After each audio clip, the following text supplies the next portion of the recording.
Brendan on KSFO in San Francisco. Go ahead. What's your question?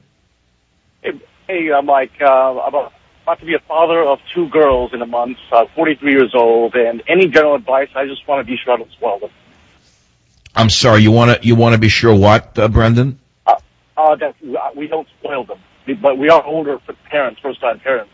Just want to make sure. That's an interesting question because older parents do tend to be more lenient with their children. Notice I use the word lenient rather than liberal.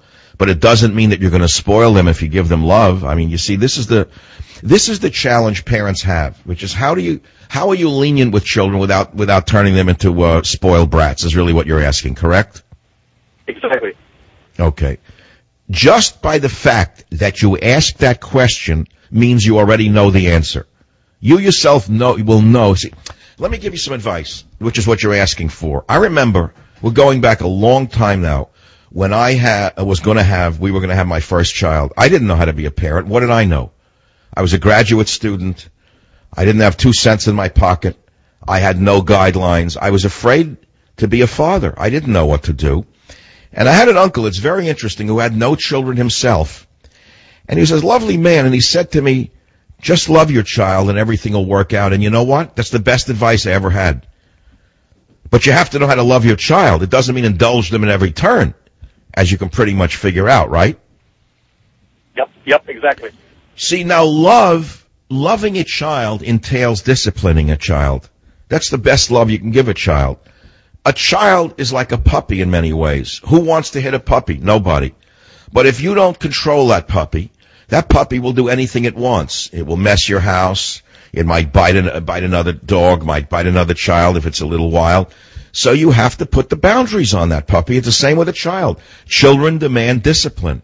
It doesn't mean you have to be harsh or mean to be a slight disciplinarian, but the children need it. They actually want it.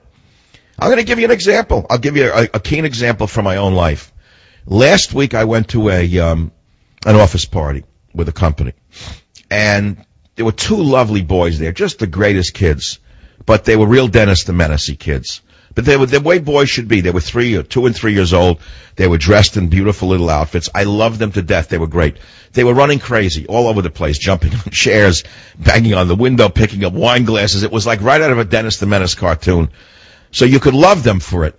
But then I had my little dog Teddy with me, and I was sitting alone in a corner so that there would be no interaction between them and the dog, which could hurt the dog because he's a little dog. Well, sure enough, the little boys who I love dearly came over to the dog. They were out of control.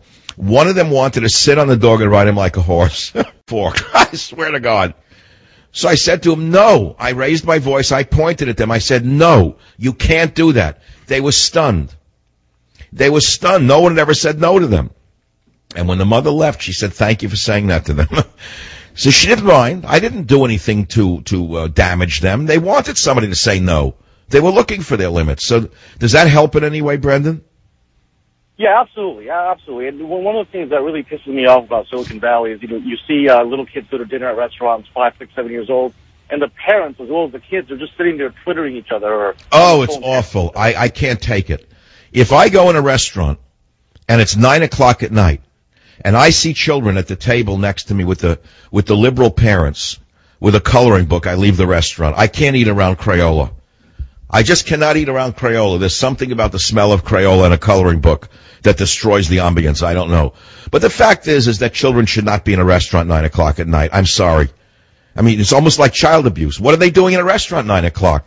And the worst of them are the ones who give them the history lesson in the restaurant.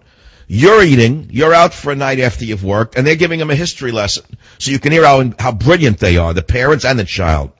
So it's like, Susan, tell us what happened in 1873 when Washington didn't cross the Delaware because he was already dead, but I'm talking about George Washington Carver's grandfather who invented the nail. And then the daughter recites something, and, oh, very good, Susan. I don't want to hear it. I don't know about you. So don't take your kids to restaurants. This is the Savage Nation. We're having a little fun tonight. It's the holidays. Lighten up.